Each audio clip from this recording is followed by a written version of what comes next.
Nesse vídeo é o seu primeiro passo para o começo de uma jornada para o desenvolvimento mobile.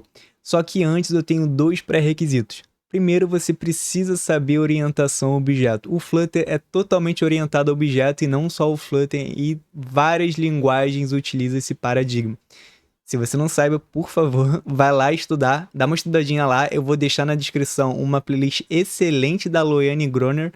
Tá em Java, mas se você pega Java, tu desenrola no Dart tranquilamente. E falando em Dart, o segundo pré-requisito é aprender a linguagem que o Flutter utiliza, o Dart. Só que antes, deixa eu me apresentar. Meu nome é Gabriel Merenfeld, mas também conhecido como Merengue. E bora pro vídeo. Na prática, tudo no Flutter é o widget. E widgets são classes que representam componentes visuais da nossa tela. E o que são componentes visuais? Textos, ícones, botões, formulários, checkbox. Eu consigo alinhar o meu formulário em cima, embaixo, na esquerda, na direita. Também tem um widget que lê gestos do usuário. Então, se eu pressionar, tem um widget que eu posso fazer uma coisa específica. Eu posso ler um gesto, dois gestos e assim vai. Então, é um mar de possibilidades e tudo dá para fazer no Flutter. Então, vamos ver no código. E como podemos ver, eu criei vários widgets personalizados para mostrar para vocês. Só que o nome disso se chama componentizar. Então, ao invés da gente declarar no arquivo da nossa página, a gente coloca em outro arquivo e reutiliza ele em várias partes do nosso projeto, facilitando a manutenção e melhorando a legibilidade do nosso código. Então, beleza, vamos ver esse botão de perto. Mas antes, deixa eu mostrar ele para vocês. Lá ele. Aqui nossa classe botão, aonde o coração desse botão é essa classe Elevated Button, vinda dessa biblioteca do Material, que é o padrão de design da Google. E se você quiser usar do iOS, você usa o Cupertino. E podemos ver esse padrão de child, onde a gente vai ter o nosso pai, Sized Box, onde ele vai ter um filho que é o Elevated Button, e o filho do Elevated Button é o Text. Então é como se fosse brincar de Lego. E a gente vai empilhando uma classe na outra e o resultado vai ser o nosso componente ou a nossa tela. Então vou comentar um pouco desse código daqui. É um botão, onde se eu pressionar ele não faz nada. E eu quero estilizar esse botão. Beleza, propriedade Style e eu vou trocar a cor dele. Um background azul. Só que nesse botão eu quero escrever o texto clique aqui. Só que as letras eu quero mudar de cor. Eu quero botar branco, só que o tamanho dela eu quero colocar 20. E no final eu quero mudar o tamanho desse botão. Então eu utilizo o Sized Box, onde eu defino a altura e a largura. Beleza, mostrei o botão. E agora eu vou mostrar outros widgets. Eu criei um formulário bem simplesinho. Também um widget que trabalha com gestos.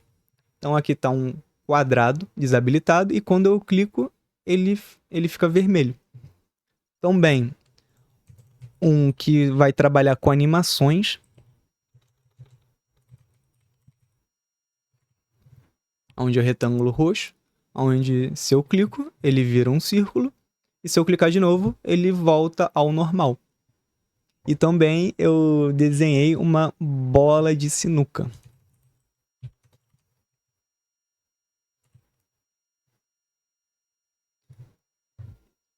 É bem tranquilo de mexer. E voltando à explicação, tudo no Flutter é widget, até essa página daqui que eu criei.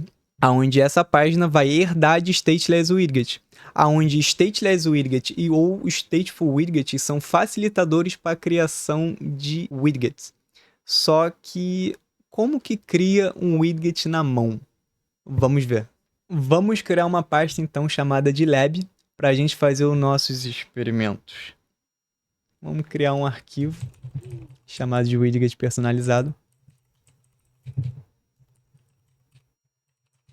Uma classe que vai herdar de widget.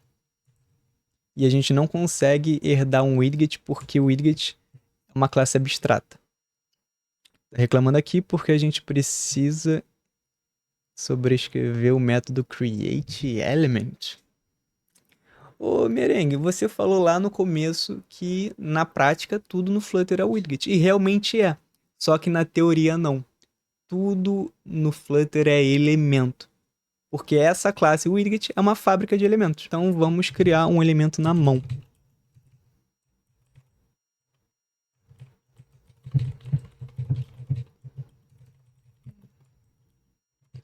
Eu posso trabalhar com a classe elemento, só que tem uma classe mais alto nível que facilita o nosso trabalho, que é a classe component element. Relaxa que vocês não estão perdendo nada, é só para facilitar a explicação aqui. Onde esse método vai pedir para a gente sobrescrever o famoso método build. Então é aqui que realmente a gente declara a nossa tela, os nossos componentes. Então eu vou retornar um scaffold. Pode ser qualquer widget. E aqui em cima, a gente precisa retornar esse elemento. Que elemento é esse? É esse elemento personalized.